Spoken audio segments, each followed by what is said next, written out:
Military যে তারেক রহমানের ধরে নিয়ে গিয়া মাথাটা ভেঙে দিছে, এমনি এমনি দিছে নাকি?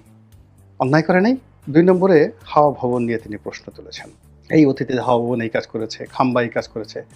খাম্বা, হাওয়া ভবন নিয়ে তিনি যে সকল কথা প্রকাশ্যে বলেছেন, এইরকমভাবে স্ট্রংলি শেখ হাসিনা কোনোদিন বলতে পারেনি।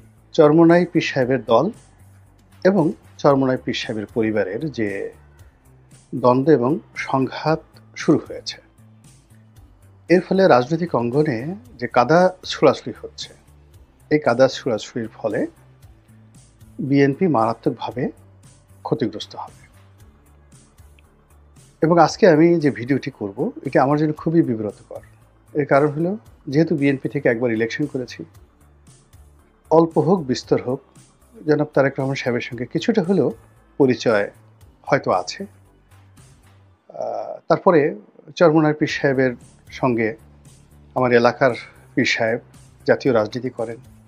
আমাদের মধ্যে একটা ভালো সম্পর্ক না থাকলেও মন্দ সম্পর্ক কখনোই ছিল না। আমি চিনি এই পীর সাহেবদের যারা ভাই ব্রাদার আছেন সবার সঙ্গে আমার ভালো সম্পর্ক। বিশেষ করে যিনি বড় ভাই এখানে আছেন পীর, তার সঙ্গে ভালো সম্পর্ক। কিন্তু আমাদের মেজো ভাই যিনি ফয়জুল করিম সাহেব, তিনি বেশি ভোকাল। তো তার সঙ্গে আমার ওরকম বন্ধুত্ব নাই, কিন্তু তার বড় ভাইয়ের সঙ্গে আমার বেশি ভালো সম্পর্ক। তো এখন এই যে ফয়জুল করিম সাহেব যিনি রয়েছেন, চরমোনাই পীর সাহেবের দ্বিতীয় গুরুত্বপূর্ণ, তার যে রাজনৈতিক দল দ্বিতীয় গুরুত্বপূর্ণ ব্যক্তি হলেও মিডিয়াতে তিনি প্রধান ব্যক্তি। তো তার সঙ্গে বিএনপির সালাউদ্দিন সাহেবের যে দ্বন্দ্ব এবং সংঘাত এবং বাক্যবাণ, এটি এমন একটা পর্যায়ে চলে গেছে যেটি বিএনপির জন্য আগামীতে একটা বিরাট বিপদ এবং বিপত্তি শুরু হয়ে যাবে। এখন এটা শুরুটা হলো মূলত চরমোনাই পীর সাহেব এবং তার যারা দল, তাদের সঙ্গে জামাতের এবং অন্যান্য রাজনৈতিক দলের একটা বন্ধন হয়েছে এবং একটা মহাসমাবেশ হয়েছে, যেটি বিএনপির জন্য একটা বিরাট থ্রেট।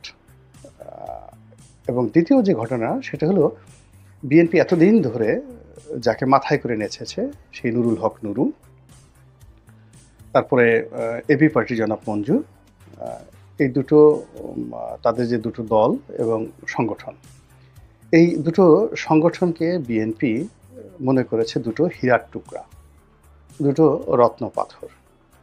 এবং জনাব মঞ্জু এবং জনাব নুরুল হক নুরু, এদেরকে সম্মানিত করার জন্য, মর্যাদা দেওয়ার জন্য বিএনপি করেনি এমন কোনো কাজ নেই।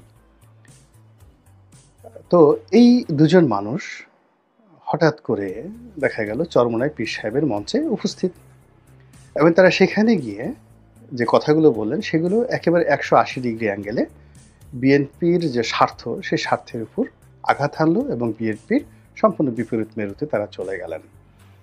দ্বিতীয়ত, এই সমাবেশে, অর্থাৎ চরমোনাই পীর সাহেবের সমাবেশে, যেভাবে বাংলাদেশের প্রধানতম সকল রাজনৈতিক দলগুলো এলো, ঠিক এইরকম একটা সমাবেশ করে সমপর্যায়ের রাজনৈতিক দলগুলোকে এক মঞ্চে যদি আনতে হয়, তাহলে বিএনপিকে মঞ্চে আওয়ামী লীগের শেখ হাসিনাকে উঠাতে হবে, তারপরে জাতীয় পার্টির জিএম কাদেরকে উঠাতে হবে, এবং সিপিবি থেকে শুরু করে অন্যান্য যে রাজনৈতিক দল তাদেরকে উঠাতে হবে। আদারওয়াইজ ওখানে যে যাকে বলা হয় জৌলুসটা এসছে, মঞ্চের যে সৌন্দর্যটা আসছে চরমোনাই পীর সাহেবের, ঠিক ওই পর্যায়ের সৌন্দর্য ফুটে উঠবে না।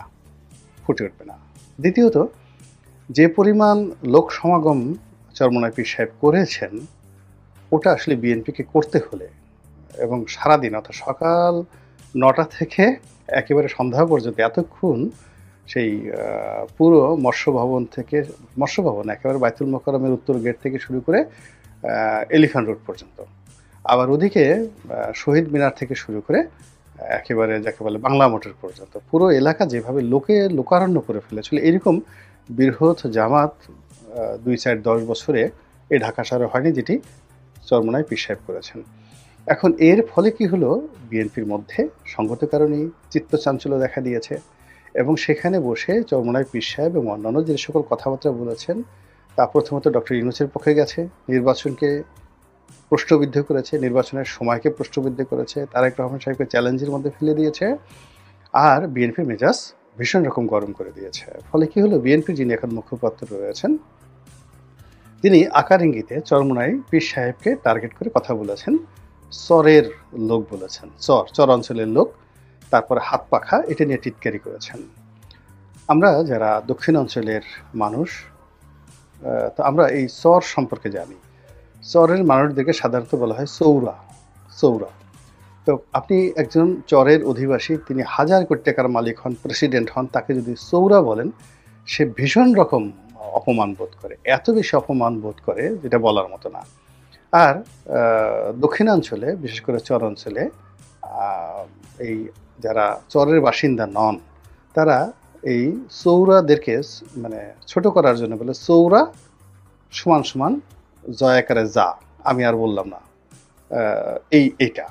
তো যার জন্য চৌরা বললেই চরের লোক নিজেদেরকে জয়াকারে যা, যেটা পিনাকি মাঝে মধ্যে বলেন, তো সেইটা। তো যা হোক, ওই গালিটা নিয়ে নেন। ফলে সালাউদ্দিন সাহেবের যে বক্তব্য, সেই বক্তব্য মানে চরমোনাই পীর সাহেবকে অসম্মানিত করেছে। আর তার সাথে যারা যারা গেছেন, যেমন নুরুল হক নুরু, তার বাড়িও চর অঞ্চলে, তিনিও অপমান বোধ করবেন। এবং তাদের দুজনের মধ্যে যে বন্ধুত্ব, যেটা তারেক রহমান সাহেবের সাথে নুরুর যে বন্ধুত্বটা ছিল, ওটা আরও বহুগুণ বেড়ে গেছে চরমোনাই পীর সাহেবের সঙ্গে নুরুর। এ কারণে মঞ্চে বসে তারা খুনসুটি করেছেন, একে অপরকে খোঁচা দিয়েছেন। তাদের মধ্যে যে বন্ধুত্ব হয়েছে, ওটা তারেক রহমান সাহেবের সাথে নুরুর সম্ভব নয়। তারেক রহমান সাহেবের পেটের মধ্যে নুরুটা খোঁচা দেবেন, বা নুরুর পেটের মধ্যে তারেক রহমান সাহেব খোঁচা দেবেন, বন্ধুত্বটা তারেক রহমানের সাথে ওই পর্যায়ে কোনোদিন যায়ও নাই, যাবে না, যেটা ইতিমধ্যে নুরু এই মঞ্চে বসে মজা পেয়ে গেছে। এবং সেই চরমোনাই পীর সাহেবের মঞ্চে যেভাবে নুরুকে এবং মঞ্জু সাহেবকে যেভাবে সম্মান দেখানো হয়েছে, বিএনপির মঞ্চে ওইভাবে বসিয়ে নুরুকে কখনো এই সম্মান দেখানো হয়নি, আগামীতে তো প্রশ্নই আসে না। ফলে এই যে একটা সম্পর্কটা হয়ে গেছে, সেই সম্পর্কটা তো বিএনপির মাথা খারাপ করে ফেলেছে। এবং সালাউদ্দিন সাহেব সেই চরের পার্টি, চরের লোক, তাদেরকে ইন্ডিকেট করে যে সকল কথাবার্তা বলেছেন, ওতে চরমোনাই পীর সাহেব সরাসরি ক্ষেপে সালাউদ্দিন সাহেবকে টিটকারি করে যা মুখে আসে তাই বলেছেন। তো ওটা বলবো না, তাকে দুর্নীতিবাজ, সে এসএলএমের টাকা খাইছে, তারপর শেষে কক্সবাজারে সে কি করছে, ওখানে সে প্লট দিছে ওই আগের জামানাতে, সেই হোটেল মোটেল জোনে, মানে ওনার ছেলে কি করেছে, কোনো কথা বাদ নাই, ফটাফট করে সবগুলো বলার পরে যেটা হয়েছে সেটা হলো সরাসরি তারেক রহমান সাহেবকে আক্রমণ করা হয়েছে। তারেক রহমান সাহেবকে তাও কি আবার যেন তেন নয়, তিনি একেবারে নিজের মুখে বলছেন যে এই পল্টনে টাকা কালেকশন হয়, বস্তায় বস্তায় টাকা কালেকশন হয়, মানে বস্তায় বস্তায় বলেননি, এটা সুর করে বলছেন যে টাকা দেই পল্টনে, টাকা যায় লন্ডনে, বা এরকম কি যেন একটা কথাবার্তা বলছেন। অর্থাৎ তারেক রহমান এখানে একটা বস্তার খুলেছেন এবং সেই বস্তা ভর্তি টাকা লোকজন এখানে চাঁদা কালেকশন করে এবং সেই টাকা লন্ডনে চলে যায়। চিন্তা করতে পারেন যে চরমোনাইয়ের পীর সাহেবের মুখ থেকে যে কথাগুলো বের হয়েছে, এই কথা মানে মুহূর্তের মধ্যে ভাইরাল বিদ্যুতের আকারে, মানে একেবারে সিল হয়ে চরমোনাইয়ের অন্তত 50 লাখ ভক্ত, যারা ডানে তাকাবে না বামে তাকাবে না, ওই পীর সাহেব যেটা বলেছে ওটা বিশ্বাস করবে এবং তারা এখন থেকে সেটা প্রচার করতে শুরু করবে। এই গেল একটা। 2 নম্বরে হাওয়া ভবন নিয়ে তিনি প্রশ্ন তুলেছেন। এই অতীতে হাওয়া ভবন এই কাজ করেছে, খাম্বা এই কাজ করেছে। খাম্বা হাওয়া ভবন নিয়ে তিনি যে সকল কথা প্রকাশ্যে বলেছেন, এইরকমভাবে স্ট্রংলি শেখ হাসিনা কোনোদিন বলতে পারেনি।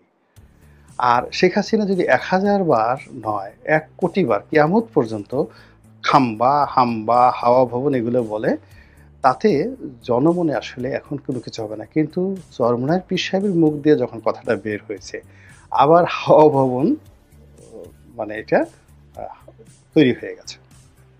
ওই ভবন ভেঙে এখানে নতুন ভবন করা হয়েছে, ভবনের মালিক হয়তো মরে গেছে, বিক্রি হয়ে গেছে, কিন্তু এই যে চরমোনাইয়ের পীর সাহেবের মুখ থেকে কথাটা হওয়ার সাথে সাথে দেখবেন যে এখন মানে হাওয়া ভবনের দৃশ্য সারা বাংলাদেশে, টেকটাপ থেকে তেঁতুলিয়া পর্যন্ত এই ন্যারেটিভটা চলে আসছে।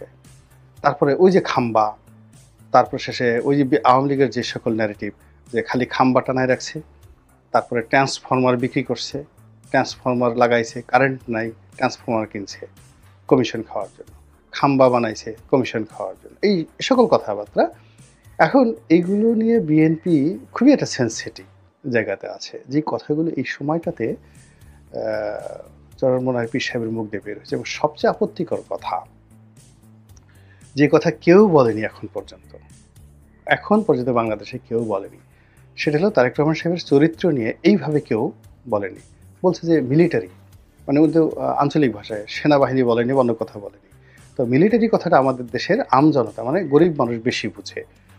আমরা যেমন স্বাধীনতা যুদ্ধের সময় বলতাম, দাড়ি ফেলাইয়া রাখছে মোষ, তারে বলে মুক্তিফোস, মোষ ফেলাইয়া রাখছে দাড়ি, তারে বলে মিলিটারি। তো মিলিটারি কথাটা এখন কিন্তু আমাদের এখন আমজনতা বুঝে। এবং চরমোনাই পীর সাহেবের বেশিরভাগ যারা মুরিদ রয়েছেন তারা তো গরিব মানুষ, তারা এই মিলিটারি শব্দটা বুঝে। তো বললেন যে এই যে মিলিটারি যে তারেক রহমান ধরে নিয়ে গিয়া মাজাটা ভেঙে দিছে, এমনি এমনি দিছে নাকি? অন্যায় করে নাই, গুনাহ করে নাই, পাপ করে নাই, কামরা করছি নাকি? তারাই তো করতেছে যে মিলিটারি তাদের মাজা ভাঙছে। কেন ভাঙছে? কি কারণে ভাঙছে? অন্যায় করছে তাই জন্য ভাঙছে। এই যে ন্যারেটিভগুলো, এই যে ভাষাগুলো, এইগুলো এই মুহূর্তে যে বিএনপি রাজনীতি, সেই বিএনপি রাজনীতির জন্য অশনি সংকেত। এটা যদি চলতে থাকে আর কদিন পরে জামাত বলবে। এর কারণ হলো জামাত বা চরমোনাই তারা টিয়ার চুরি করবে, কাবিখা চুরি করবে, চাঁদাবাজি করছে কোথাও থেকে, তারপরে খাম্বার ব্যবসা করবে, কোনো একটা হাওয়া ভবন খুলে সেখান থেকে যাকে বলা হয় তারা চাঁদা তুলবে, তারপর সে এখান থেকে চাঁদা তুলে মক্কা মদিনায় পাঠাবে। এই কথা আসলে শয়তানও বিশ্বাস করবে না, বাংলাদেশে ইবলিসও বিশ্বাস করবে না। তো কাজেই ওই মুখগুলো থেকে যখন এই কথাগুলো আসছে, এটা এই মুহূর্তে রাজনীতির জন্য একটা সুনামি। এখন এটা বিএনপির ভুল হতে পারে, অথবা বিএনপি যারা প্রতিপক্ষ, বিএনপিকে যারা শেষ করতে চায়, তারা হয়তো এখানে পিন দিতে পারে, বাতাস দিতে পারে, এবং এই যে চরমোনাই পীর সাহেবের মুখ থেকে এই কথাগুলো বের করে দিতে পারে। এরপর যদি জামাতের আমির বলে, এরপরে যদি জামাতের অন্যান্য যারা নেতা আছে তারা বলে, হেফাজতের যারা নেতা বলে, এবং ওয়াজের ময়দানে যারা খুব জনপ্রিয় লোকজন রয়েছেন তারা যদি এই কথাগুলো বলা শুরু করেন, এবং এগুলো বলা হবে, তখন সেই পুরো বিষয়টা মানে বিএনপিকে এমন একটা ব্যাক ফুটেজে ফেলে দেবে, যেটা গত 15 বছর ধরে শেখ হাসিনা চেষ্টা করেও যেটা পারেনি, সেই কাজটা কিন্তু এই গত এক সপ্তাহে ঘটে গেছে। কিন্তু এই কথাগুলো যে হচ্ছে এবং এটার যে রিপারকেশন সমাজে কি হচ্ছে, এবং লোকজন যে গ্রামে গঞ্জে কি সমস্ত কথাবার্তা বলছে, এটা বলার জন্য একজন গোলাম মোল্লা রনি ছাড়া বিএনপির মধ্যে অন্য কেউ আছে কিনা আমার জানা নেই।